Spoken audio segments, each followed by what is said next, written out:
আমি আসামি ছেলে বিবেক। অনেকদিন পরে বাড়িতে সেজো মাসি, মেসো, বৌদি আর ভাতিজা আসলো। আর দিদি তো আছেই, ভাগনাভাগ্নিরাও আছে। দেখো, আজ আমার আরেক মাসির বাড়িতে খাওয়া দাওয়ার আয়োজন হলো। সবাই একসাথে খাবো তো, তার জন্য মাসি বললো আমার বাড়িতে রান্নাবান্না হবে। তো মা, মাসি ওনারা মিলে রান্নাবান্না সকালবেলাতেই শুরু করলো।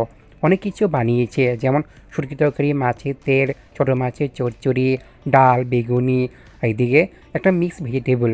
দেখতে পাচ্ছ কি সুন্দর সবজিগুলো কালার হলো না? দুর্দান্ত। রান্না শেষ হওয়াতে সবাই বসে গেলো খেতে। সব থেকে প্রথমে বাচ্চারা খেলো, তারপরে আমরা বড়রা খেলাম।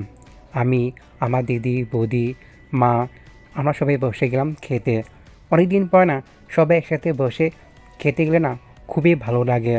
একটা না সত্যিকারে আলাদাই ফিলিংস হয়। সবসময় তো আর এরকম পাওয়া যায় না। যা হোক, খাওয়া দাওয়াগুলো দারুণ হলো।